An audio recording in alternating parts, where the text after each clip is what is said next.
Mu kiseera kino ng'enkuŋŋaana z'okuwenja akalulu eri abo abavuganya ku kifo ky'omukulembeze w'eggwanga ziri mu myezi ebiri, obuvuyo bwatandise okulabwako naddala mwezi ezaamu na NUP Robert Kyagulanyi Ssentamu n'okusingira ddala ng'akomyewo wano mu bitundu ebya Buganda newankubadde nga mu kusooka okuwenja akalulu kwonna awamu kubadde kwogerwako ng'okutambudde mu mbeera ey'emirembe. Amateeka tuvugire mu layini emu naye kamera zammwe temuziggyako.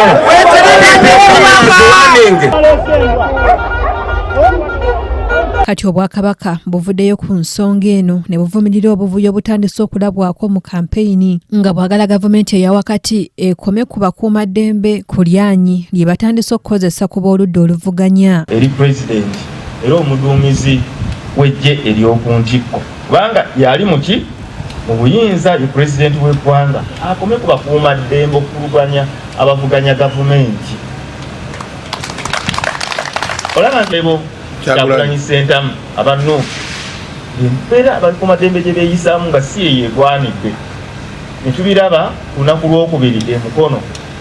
Bw'abadde akiikiridde Katikkiro Charles Peter Mayiga mu kutikkula oluwalo oluleeteddwa abantu ba Ssaabasajja okuva mu masaza okuli Buddu, Buvuma, Buweekula ne Busiro. Minisita avunaanyizibwa ku gavumenti ez'ebitundu n'ensonga z'abantu ba Ssaabasajja abawangalira ebweru Oweekitiibwa Joseph Kawuki agambye nti embeera etandise tesaana ng'eyinza n'okuviirako abantu okufiirwa obulamu bwabwe. Kubanga tujja kufiirwa obulamu abantu bajja kuba amasizi bajja kubatta.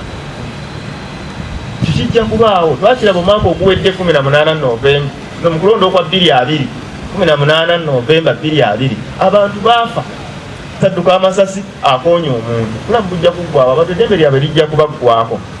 Abantu bajja kufiirwa ebyabwe. Nalabye eggye ekyaggwe ng'obutungulu n'ennyanja biri abantu babireseewo naye nga tewali abitunda abantu bayitamu babirinnyirira. Oweekitiibwa Kawuki era yennyamidde olw'abannabyabufuzi abasusse okweyogerera amafuukuule n'agamba nti kino tekigenda kubongera buwagizi wabula okwongera okubalabisa obubi mu bantu be basaba ate obululu. Yogera ebyogenda okukola n'oli ayogera ebyagenda okukola baabalonzi bajja kusalawo ani akola ki ani agwanidde. Mu ngeri y'emu Oweekitiibwa Kawuki asabye abazadde okukuuma obulungi abaana baabwe era babayigirize n'emirimu naddala mu kaseera kano nga batandise okudda ewaka olwo nno basobole okubeera abakulembeze abalungi ab'enkya. Omwami wa Ssaabasajja amulamulirako essaza Buvuma Mbuubi Mbowa Michael Wamala asabye Obwakabaka buyingire mu nsonga z'ennyanja okulaba ng'abavubi baddamu okukolera omulimu gwabwe mu ddembe.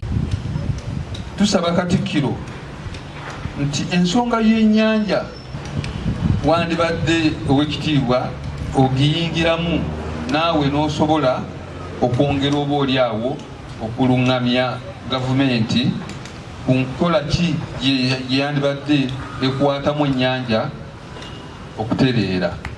Omubaka wa Kalungu East mu Palamenti Joseph Gonzaga Ssewungu y'omu ku bakiise embuga era ng'ono asabye amatendekero g'ebyemikono okuteekebwako nnyo essira. Ensonga y'Ebuvuma gye boogera ya tekiniko erina okuweebwa amaanyi mangi. Ensi ze tugenzeemu abaana basooka kutendekebwa gavumenti n'ebeeyimirira. Ensimbi eziri eyo mu bukadde 31 ze zireeteddwa okuva magombolola 7 agakiise olunaku olwaleero omuli mu Myuka Kalungu okuva mu Buddu, Ssaabawaali Kasanje okuva mu Busiro, mu Myuka Bageza okuva mu Buweekula, mu Myuka Bageya okuva e Buvuma n'amagombolola amalala.